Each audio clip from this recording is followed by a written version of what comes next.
یو مسله دا د عزتمندو په دې کې لیله ټکی راغلی دی. وَإِذْ وَعَدْنَا مُوسَىٰ 40 لَيْلَةً.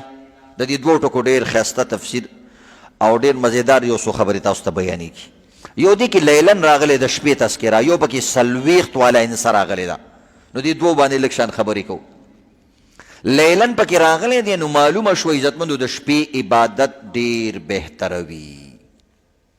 وَمِنَ اللَّيْلِ فَتَهَجَّدْ بِهِ نَافِلَةً لَكَ. الله خپل عظیم پیغمبر ته وي زما پیغمبره د دې شپې نفلونه کوه. بلکې پیغمبرانو به داسې کول لکه فرض نه به پرېغوسته د شپې مونځ. نو په نفلونو کې د ټولو نه اعلی عبادت د شپې عبادت دی، د ټولو نه اعلی عبادت. ځکه حدیث پاک کې راځي نبی علیہ السلام فرمائی اقرب ما یکون الرب من العبد فی جوف اللیل الاخر. وی انسان د ټولو نه زیات چې الله ته نږدې کېږي د شپې په عبادت نږدې کېږي، قریب اقرب د ټولو نه زیات نږدې. فإن استطعت أن تكون ممن يذكر الله في تلك الساعة فكن. نو د الله پیغمبر وی که په د شپې کې کم عبادت کولی شي نو فکن خامخا یې کوه، ځکه په دې وخت کې انسان د ټولو نه زیات الله ته نږدې. دا د ترمذي شریف حدیث دی عزتمندو. او دغه رنګې نبي علیه الصلاة وسلام ته الله قرآن کوي ان ناشئة اللیل هي اشد وطئا واقوم قیلا. وی د شپې عبادت به تا ته دوه فایدې درکوي دي.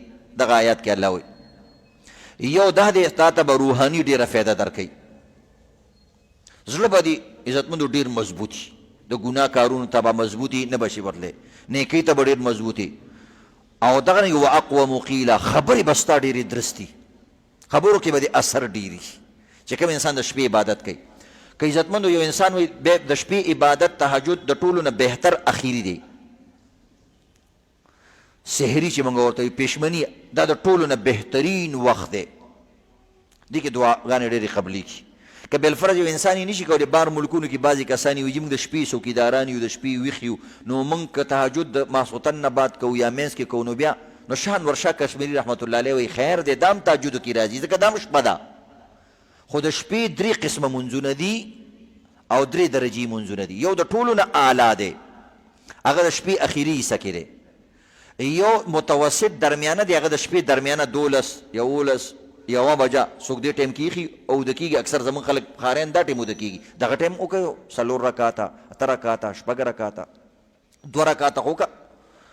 او کمزورې درجه هم دام تهجد دي چې د ماسخوتن مونځ نه پس نفل وکړي، دام په تهجدو کې راځي، خو دا هغه ادنا والا تهجد دي. نو که نور نشي کولی دغه کوه، او که نور نه د ماسخوتن مونځ جمع سره کوه. بعضو روایتو کې راځي چې څوک د ماسخوتن مونځ جمع سره وکړي او د سحر جمع سره وکړي هم د شپې عبادت ورته ثواب میلاویږي، خو دا بیا د هغې نه کمه درجه ده.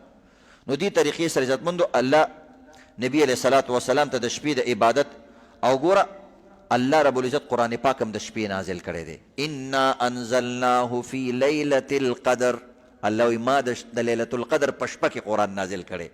نو د شپې عزتمندو ډېر زیات شریعت کې اعتبار دی، ډېر معتبر شی دی شپه. نو د شپې ډېر زیات خیال ساتل پکار دي. او دا شان عزتمندو نبی علیہ السلام ته الله وایي یا ایها المزمل قم اللیل الا قلیلا. زما بنده د شپې راته ودرېږه، لږ ودرېږه خو ودرېږه ماته، قلیله لږ شان ودرېږه خو ودرېږه. نو دا لږ شان همدغه هم دي چې ماسخوتن نه پس یو 100 رکاته وکړي. نو دې طریقې سره او دغه رنګ عزتمندو نبي علیه الصلاة وسلام چې الله معراج ته بوتلی هم د شپې بوتلی دی. سبحان الذي یسرا بعبده لیلا. پاک دی هغه ذات چې خپل اخیری رسول او محبوب پیغمبر د شپې ځان ته راوبللو. نو الله خو نبي اسلام د ورځې هم بوتلی شو، خو چې د شپې بوتلو نو پته ولګېده چې شپې د عبادت دپاره او د سکون دپاره ډېر بهتر شی دی. شپې ته الله رب العزت چې کوم دی د سکون نسبت کړی او د لباس نسبت یې کړی. وجعل اللیل لباسا. وایي دا شپه دومره بهترین شی دی لکه سړی چې په لباس کې دومره بهترین دی، په انسان پردې اچوي دا شپه. عربیانو به هم چې کله سفر کو د شپې بیا سفر کو. اوس هم ګوره چې ته کوم د شپې کوم سفر وکړې هغه زر تیر شي، او د ورځې چې په سفر ځي ختمیږي نه. دا د شپې برکات دي. خو په شپې کې ګډ وډ خلک هم راوځي، نو دې وجې نه عزتمندو د شپې نه او د دغه څیزونو نه به پناه غواړئ.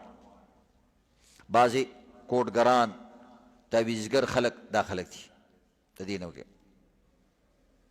ومن شر غاسق اذا وقب، قرآن کې راځي. دا صورت به بیا د هغې دپاره وی یا الله دغه شپې د تورې شپې نه مې وساته چې کله د هغه توروالی خور شي. ومن شر النفاسات فی العقد، او دا کوډمار خلک پکې دا تعویذونه او دا دمونه او دا کیسې شروع کړي، نو به دا به کې نو چې عبادت درته میلاویږي شپه ډېره بهتر شی دی.